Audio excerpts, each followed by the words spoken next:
مدینہ سے شمال مشرق کی جانب تقریباً 275 مائلز کے فاصلے پر ایک قبیلہ آباد ہے. آج بھی وہ شہر موجود ہے جس کا نام بطاح ہے. اب بطاح میں بنو تمیم کے لوگ تھے. بنو تمیم کے جو لوگ ہیں ان میں مختلف لوگ تھے. کچھ بت پرست تھے, کچھ آتش پرست تھے. اس طرح مختلف قبائل کا ایک مجموعہ تھا یہ لوگ, بنو تمیم کے تمام لوگ. جب اسلام اپنے عروج پر تھا تو بنو تمیم کے کافی سارے لوگوں نے اسلام قبول کرنا شروع کر دیا. اب وہاں کا ایک سردار تھا, اس کا نام تھا مالک بن نویرہ. مالک بن نویرہ ایک الگ پرسنالٹی کا مالک تھا. مالک بن نویرہ نے جب دیکھا کہ لوگوں نے اسلام قبول کرنا شروع کر دیا ہے تو مجبوراً مالک بن نویرہ نے بھی اسلام قبول کر دیا. تو نبی کریم صلی اللہ علیہ وآلہ وسلم نے مالک بن نویرہ کو یہ رسپانسبلٹی سونپی کہ تم نے محصولات کلیکٹ کرنے ہیں, تم نے عشر, زکوٰۃ, یہ تمام چیزیں کلیکٹ کر کے مدینہ بھیجنی ہے. مشہور مورخ بلازری اور محمد حسین ہیکل ان کے مطابق مالک بن نویرہ کی پرسنالٹی بڑی وجیح تھی, لیکن اپنے پورے قبیلے میں اس کو ایک بڑی پرومیننٹ سی شخصیت اس کی ہوا کرتی تھی. زبان بڑی اچھی تھی اس کی, بڑی مٹھاس تھی اس کی باتوں میں, اس کی گفتگو میں خوشبو بڑی اچھی یہ استعمال کیا کرتا تھا. بطاح کی, بنو تمیم کی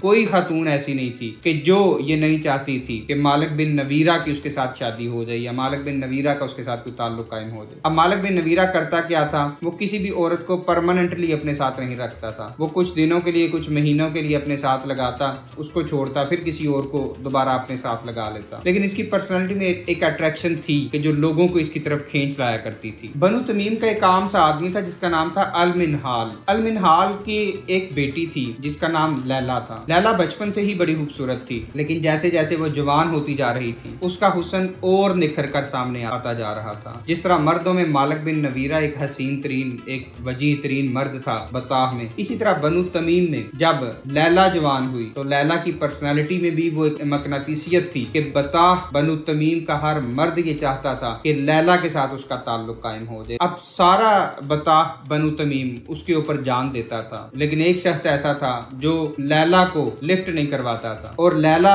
ایک ایسی عورت تھی کہ جو مالک بن نویرہ کو لفٹ نہیں کرواتی. اب یہ دونوں اکثر اوقات ایک دوسرے کے سامنے سے گزرتے لیکن ایک دوسرے کو اگنور کر کے گزر جاتے. ایک دفعہ ایسے ہوا کہ پانی بھرنے کے لیے لیلا گئی ہوئی تو مالک بن نویرہ کی ایک غلام عورت اس کے پاس, بوڑھی عورت اس کے پاس آئی. اس نے آ کے اسے کہا کہ کیا تم مالک بن نویرہ کے بارے میں نہیں جانتی ہو؟ لیلا نے کہا میں جانتی ہوں, اس کو کون نہیں جانتا. اس کی غلام نے کہا, اس نے کہا کہ کیا تم اس کے ساتھ اپنا تعلق قائم نہیں کرنا چاہو گی؟ تو لیلا نے اسے کہا, اس نے کہا کہ اسے میں جہاں تک مجھے تمہاری بات کی سمجھ آ رہی ہے تمہیں مالک بن نویرہ نے خود پیغام دے کر بھیجا ہے میرے پاس. اس نے کہا تم بالکل ٹھیک سمجھی ہو کہ اس نے مجھے پیغام دے کر بھیجا ہے. لیلا نے اسے کہا کہ تم جاؤ اور مالک بن نویرہ کو یہ بتاؤ کہ میں تمہارے کمرے میں ایک رات جلنے والی شمع نہیں ہوں. اگر میرے ساتھ تم نے تعلق بنانا ہے تو مجھے اپنی بیوی بناؤ, مجھے ساری زندگی کے لیے اپنے ساتھ لگاؤ. اگر تم نے مجھے کچھ لمحوں کے لیے, کچھ دنوں کے لیے ہی اپنے ساتھ اپنا تعلق میرے ساتھ بنانا ہے تو پھر اسے کہو کہ میری طرف سے تمہیں سلام ہے. اب اس عورت نے جا کے مالک بن نویرہ کو اسی طرح سے بتایا کہ جناب وہاں پر تو ریجیکشن ہو گئی ہے آپ کے معاملے کو لے کر. انہوں نے تو کہا ہے کہ اگر آپ نے مختصر ٹائم کے لیے میرے ساتھ اپنا ریلیشن بنانا ہے تو ہماری طرف سے آپ کو انکار ہے. مالک بن نویرہ نے اسے کہا, اس نے کہا نہیں, اسے جا کے بتاؤ کہ میں اس کے ساتھ شادی کرنا چاہتا ہوں. مالک بن نویرہ کا پراپرلی پیغام لیلا کے پاس گیا. لیلا نے اس کو ایکسپٹ کیا اس پروپوزل کو. مالک بن نویرہ اور لیلا ان دونوں کا نکاح ہوا, ان دونوں کی آپس میں شادی ہو گئی. رسول کریم صلی اللہ علیہ وآلہ وسلم کے وصال مبارک کے بعد مالک بن نویرہ نے مدینہ سے اپنی نظریں موڑ لی. اس نے پہلے بھی مجبوراً چونکہ اسلام قبول کیا تھا, اس نے لوگوں سے جو محصولات, عشر, زکوٰۃ وغیرہ کلیکٹ کی ہوئی تھی وہ ساری کی ساری انہیں یہ کہہ کر واپس کر دی کہ معاذ اللہ تم آج سے آزاد ہو, آئندہ تم سے کوئی محصولات نہیں لیے جائیں گے. اور خود بنو تمیم کا دوبارہ سے سردار بن کے بیٹھ گیا. اب بنو تمیم کے اندر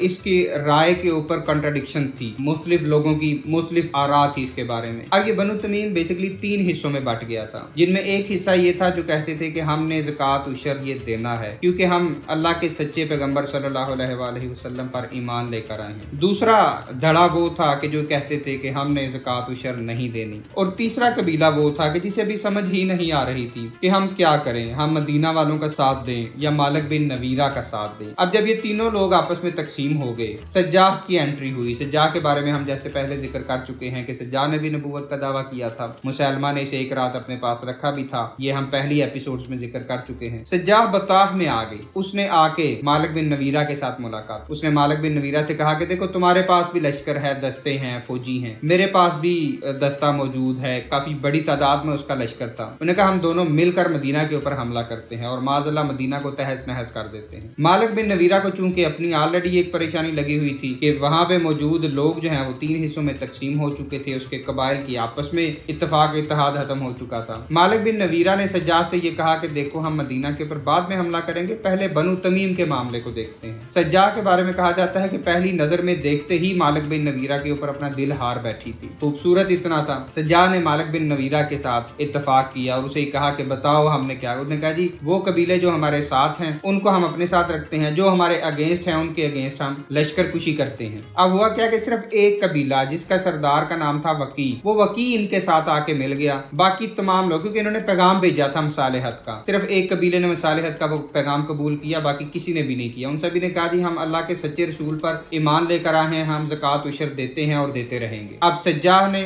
मालिक बिन नवीरा ने और वकी ने, इन तीनों ने मिलकर अपने ही कबाइल के ऊपर हमले करने शुरू कर दिए। कहा जाता है कि बताह एक ऐसा इलाका था जहाँ पे जिसे रोशनियों का शहर कहा जाता था, जिसे खुशबुओं का शहर कहा जाता था, जिसको मेहमान नवाजों का शहर कहा जाता था, जहाँ के लोगों की जुबान बड़ी मीठी थी, जिनके लबो लहजे बहुत मीठे थे, जिनकी बातें बहुत प्यारी हुआ करती थी, जिनकी गलियों में रौनक हुआ करती थी। लेकिन जब ये मामला हुआ तो उसके बाद बताह की गलियों में, बनु तमीम की गलियों में खून बहाया गया। अब ये खून बहाने वाला कौन था? मालिक बिन नवीरा खुद था, साथ सज्जाह का लश्कर था और वकी था। एक दफा इस तरह से हुआ कि लैला अपने महल के अंदर मौजूद थी, अपने घर के अंदर मौजूद थी कि बाहर बैन की आवाज आना शुरू हुई। औरतें ऊंची ऊंची आवाज में रो रही थी, चिल्ला रही थी। लैला ने यह सपोज किया कि मालिक बिन नवीरा कत्ल हो गया है। वो परेशानी में बाहर की तरफ भागी। जब बाहर आई तो उसने देखा कि काफी सारी खवातीन खड़ी हुई हैं और कुछ के हाथ में बच्चे हैं जिनके गर्दन से खून बह रहा है, जिनके जिस्म से खून बह रहा है। वो उनको पकड़े हुए उसके घर के सामने खड़ी हैं। लैला ने उनसे पूछा कि क्या हुआ है? मैं समझी कि मालिक बिन नवीरा कत्ल हो गया है। तो उन खवातीन ने कहा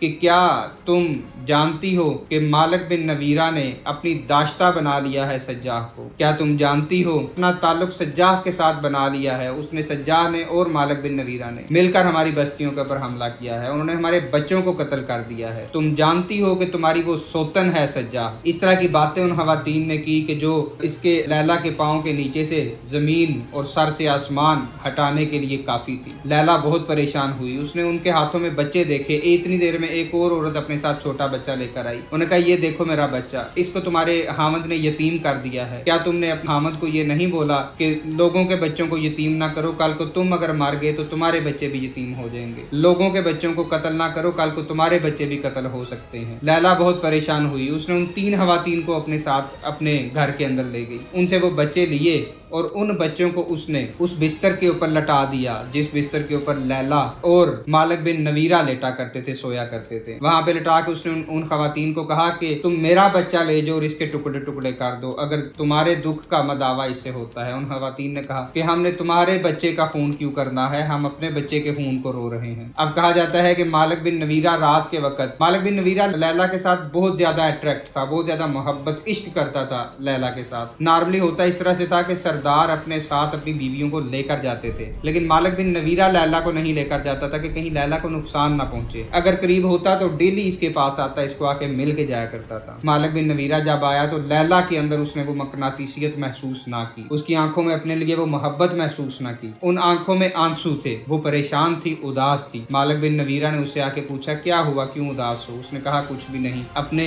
बेडरूम में उसको लेकर गई। उसने कहा कि मैंने तुम्हारे लिए तोहफा तहाइफ का इंतजाम किया है। मालिक बिन नवीरा खुश हुआ। उसने कहा ये देखो हमारे बिस्तर के ऊपर तुम्हारे लिए तोहफे पड़े हुए हैं। मालिक बिन नवीरा ने खुश होकर जब उनके ऊपर से चादर उतारी तो नीचे 3 बच्चे लेटे हुए थे जिनकी गर्दनें कटी हुई थी। मालिक बिन नवीरा इस तरह से वहां से पलटा जैसे कुंडली मारे हुए सांप को अपने बिस्तर के ऊपर देख लिया हो। वापस वो लैला की तरफ पलटा। लैला ने उसे कहा कि मेरा तुम्हारे साथ कोई ताल्लुक नहीं है, तुम जाओ सज्जाह के साथ अपना ताल्लुक बनाओ, तुम जाओ सज्जाह के साथ शादी करो, तुम जाओ सज्जाह के पास अपनी रातें गुजारो। अब लैला के साथ तुम्हारा कोई ताल्लुक नहीं है। मालिक बिन नवीरा मैं यहाँ से उल्टे पांव जा रही हूँ, देखो तुम अपना तीर निकालो और मेरी पीठ में वो तीर घोंप दो। जहाँ पे तुमने इतने बच्चों का कत्ल किया है, अपने लोगों को तुमने मारा है, तुम मुझे भी मार दो। तुम इतने पत्थर दिल किस तरह से हो सकते हो? आज से मुझे तुमसे नफरत है, मेरा तुम्हारे साथ कोई ताल्लुक नहीं है, क्योंकि तुम्हारे हाथ बच्चों के खून से रंगे हुए हैं। कहा जाता है कि लैला की बातों में इतनी जज्बातियत थी कि मालिक बिन नवीरा के पाँव से जमीन निकली। वो दीवार पे हाथ रख के उसे बोला, उसने कहा कि देखो मुझे छोड़ने की बात ना करो, तुम मुझ मुझे बताओ मैं क्या छोड़ूं, मैं अपना ओहदा छोड़ सकता हूँ, मैं अपना जाहो जलाल छोड़ सकता हूँ, मैं अपना गरूर तकब्बर छोड़ सकता हूँ, मैं तुम्हें नहीं छोड़ सकता। लैला ने उसे कहा कि अगर तुम मुझे नहीं छोड़ सकते तो मदावा करो इन माओं का जिनके बच्चे तुमने यतीम किए हैं, मदावा करो उन माओं का जिनके बच्चों को तुमने कत्ल किया है। मालिक बिन नवीरा खामोशी के साथ अपने घर से